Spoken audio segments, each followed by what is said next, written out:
km ensemble. Et je suis tout seul. Donc, vous voyez, personne ne m'accompagne. Donc ça va être drôle. Donc là, on va bien regarder le kilométrage. Bon, je suis parti déjà, ça fait plus d'une centaine de kilomètres. Mais ça m'a motivé comme ça d'un seul coup sur un coup de tête. J'ai dit allez, vas-y, on va faire on va partager un peu avec vous les quotidiens. Donc bah, écoutez, déjà mettre ce qui peut être sympa à mettre en place. Tout simplement comment prévoir le voyage. Le faire tout seul, parce qu'un peu plus de 2000 bornes, c'est pas rien. Là, je suis actuellement au Maroc. Donc je vais remonter jusqu'en France. Donc je rentre à Paris. J'ai fait la même chose la semaine dernière tout seul. J'ai pas eu le courage de faire le truc, mais j'aurais dû. Je pense qu'au moins vous auriez vu mon périple de 4000 km. Je vais pas mentir, j'étais un peu KO. Mais bon, ça le fait quand même. Donc vous avez des trucs typiquement comme ça. Hein. Et hop, un monsieur qui est passé là. Voilà, vous voyez des choses comme ça, vous pouvez en avoir. Donc ici, je pense qu'on va essayer de filmer pas mal de choses que l'on peut avoir. Bon, vous voyez le temps, il est juste magnifique. 20 degrés. Donc on verra à combien on arrive à Paris. 20 degrés, mais ça va le faire. Donc on est le 14 mars. Et voilà. Donc ouais, je vais essayer de mettre pas mal de petites choses, les choses de la route, pour voir tout ce qu'on peut avoir ensemble et ce qui peut se faire ou se dire. Bien qu'il n'y a pas encore beaucoup de moustiques, donc le pare-brise est encore propre. Ce qui ne sera pas le cas quand on va arriver, mais je pense que je m'arrêterai quand même à une pompe pour histoire de nettoyer un peu tout ça. Limitation de vitesse, honnêtement au Maroc je les respecte, parce qu'à l'aller, je vais pas mentir, j'ai fait Paris-Tanger, donc autant dire que j'ai traversé aussi en 21 heures. Et j'ai fait un Paris, donc Algeciras, ce qui est le port à côté tout au sud de l'Espagne. J'ai fait ça en 16 heures. Donc ouais, j'ai plutôt bien roulé. J'ai même très bien roulé. Je m'arrêtais quasiment pas pour les pauses, c'était vraiment histoire de recharger la voiture. Donc là on arrive au péage. Bon, du coup pareil, ce que j'ai fait, c'est vous voyez, typiquement la première chose que j'ai faite ici, pour pas être embêté, je me suis équipé donc je pense qu'ils ont voulu me rendre hommage, hein, Jawez, vous voyez, ça modifie tout ça. Donc j'ai pris comment on appelle ça, alors est-ce que vous devez voir, pareil, c'est qu'à chaque péage, vous avez des contrôles avant et après. Donc, gendarmerie ou police, hein. Là en l'occurrence, c'est la gendarmerie. Hop, vous voyez, ils contrôlent, ils ont les motos, ils sont bien équipés. Mais honnêtement, ouais, ils sont grave bien ici. Donc, je mets le truc limité à 20, comme vous pouvez voir. Dans 800 mètres, continuez tout droit. C'est ouvert. Donc pour le coup, ouais, je trouve que c'est super bien fait par rapport à ça. Alors bon, mon badge malheureusement il marche pas en Espagne, il marche qu'ici. Voilà, vous mettez le crédit que vous avez besoin dedans et puis quand vous roulez, vous voyez, vous n'avez pas besoin de vous taper toute la queue au péage. Bon, ça c'est le truc basique, mais honnêtement, je vais pas dire pour voilà, mais pour un pays africain, moi je trouve. Continuez tout droit. En sachant que j'ai pas mal de routes à faire ici. Donc je trouve ça superbe. Donc vous voyez, je me suis équipé de ça. Je suis équipé de pas mal de petites choses. Mais dans l'idée, bon, les chargeurs bien évidemment. Là je suis parti, j'ai même double support pour ce téléphone là qui est ici et pour l'autre. Donc plutôt bien équipé. De base j'ai mis le CarPlay, mais là ça me saoulait de m'en servir. Donc justement pour pouvoir communiquer un peu avec vous. Quand je sors de France, je mets toujours, et même en France on va dire, j'essaie toujours de mettre dans les meilleures compagnies pétrolières. Pourquoi ? Pour m'éviter les galères sur les moteurs. Donc là ici je vise vraiment que Total, éventuellement Shell, mais je mets beaucoup de Total. Donc vous verrez, puis je vous montrerai aussi le prix du litre. Comme ça vous verrez aussi la différence. Hein. Donc il y a le pont de Millau en France et il y a le pont Mohamed VI au Maroc. Et franchement il est super beau ce pont.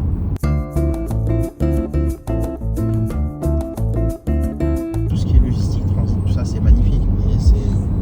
Franchement je trouve vraiment que c'est bien fait. En tout cas voilà, ils ont mis les moyens, ils se donnent les moyens. C'est pas pour rien qu'il fait partie des premières puissances économiques africaines. Mais ce pont là il est juste magnifique. Aujourd'hui quand on voit la qualité de la route, franchement on a quand même de la chance. Ah, donc là vous voyez typiquement ça c'est ce qui peut se passer. Hein. Là c'est tout à fait normal. Vous avez le SMI, il cherche pas à comprendre. Donc il y a celui-là qui roule mais très lentement. Vous voyez, moi j'étais à 80 déjà et lui il était encore plus lent que ça. Donc il avait beaucoup de mal à monter. Mais je pense que dans la vidéo c'est ce que je vais vous mettre. Je vais vous mettre pas mal de petites choses et je vais vous montrer les conduites de chacun. Parce que dans chaque pays, je peux vous garantir qu'on est bien loti quand même en France. Les Belges, putain, les mecs ils mettent le clignotant, ils sont persuadés qu'ils sont la priorité. Ils cherchent pas à comprendre. Clignotant égale priorité et ils se lancent. Ils s'en foutent de savoir à quelle vitesse vous arrivez ou quoi que ce soit, même si vous n'arrivez pas forcément vite, mais ils en ont rien à foutre. Alors que j'ai remarqué que ça en France quand même on est plutôt bien discipliné là-dessus. En Allemagne aussi pareil, vous voyez, je trouve qu'ils sont bien disciplinés. Mais pour le coup, qu'est-ce qu'ils peuvent être dissipés les belles fois sur la route. J'ai l'impression que la voiture elle roule en marche arrière.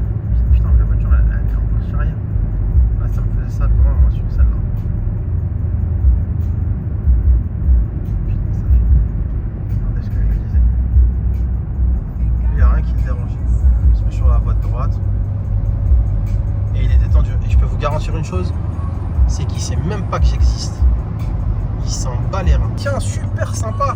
Si je dis pas de bêtises, vous allez voir que c'est là où c'est produit les nouvelles. Vous savez, les nouvelles Citroën, là, les AMI 8. C'est quoi? Et bah, les voilà. Regardez. Pour tous ceux qui veulent. Vous les avez en avant-première, les petites Fiat Topolino. Donc, vous voyez, tout ça, c'est produit au Maroc. Vous voyez, petite exclusivité.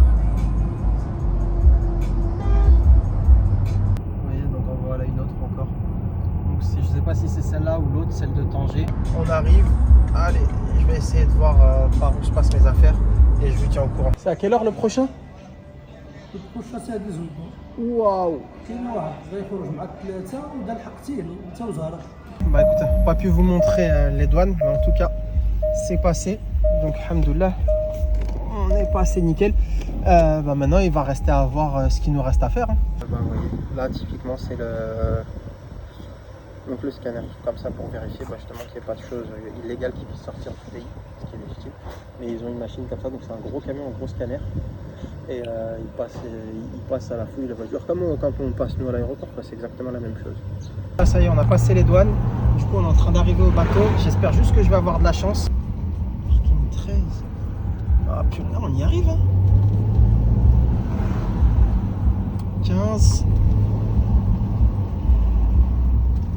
17. Ah putain, est-ce qu'on va avoir de la chance? Est-ce qu'on va avoir de la chance? Parce que si c'est pas ça, c'est 18h et après on est cuit. Ah ouais, je crois qu'on a de la chance. Alhamdoulilah, comme on dit chez nous. Bah écoutez, vous savez quoi, vous avez vécu le truc. Bah heureusement que j'ai pas été à la pompe à essence. J'ai pas eu le temps d'y aller, mais ça m'aurait peut-être coûté 2 heures de plus. Donc là on est bon, normalement je pense qu'on devrait pouvoir charger. J'espère. Je sais pas si vous voyez le bateau bouger d'ici. Mais vous voyez comment il bouge? C'est quelque chose hein. Bon bah là vous aurez vécu l'aventure avec moi. Bah, voilà, on a passé ça. Voilà. On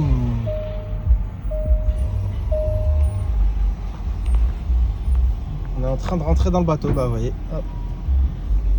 C'est impressionnant, je sais pas si vous voyez la taille des graines de café là, pour les anciens, les connaisseurs. Tête, doit faire 2 fois ma tête et pourtant je sais que j'ai une grosse tête. Vous voyez, là on est dans le bateau, hein, on vient de sortir. Vous voyez, tout le monde est là. Les gens attendent. Et là tout semble tellement petit. Bye bye le Maroc. Bonjour l'Europe.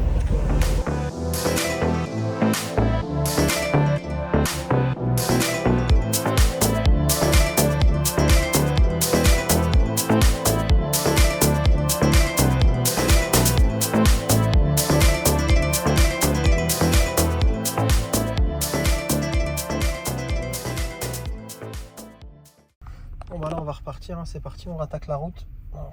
On va voir ce qu'on va faire le programme. Bon, on redémarre, on a passé les douanes tranquillement. Je sais parce que j'ai vu une petite voiture qui m'intéressait. Donc j'ai vu un monsieur qui est pas très loin, à 45 minutes d'ici. Donc on va en profiter tant qu'à faire pour aller la voir vu qu'on est là. C'est pas toujours que ça si on est à côté. Puis si on y revient, on sait jamais, on fera peut-être une autre vidéo en vous montrant comment on a été la chercher en espérant que tout soit bien passé. C'est quoi ce véhicule? C'est un Mercedes? C'est quoi, c'est lui? Ah, le T. Putain, première fois que je vois des véhicules comme ça. Au moins ça m'aura permis de voir pas mal de choses. On est parti. Bon, comme vous pouvez le voir, il y a beaucoup de moustiques. Donc là on va s'arrêter. Et puis ça va être le premier nettoyage pare-brise qu'on a. Donc sympa. Et puis là on arrive à 10 minutes du rendez-vous. Donc on est sur notre première soirée. Regardez. Je vous l'avais dit. Lui il a fait fort, sans clignotant, sans rien. Les amis, on se retrouve là sur la vidéo.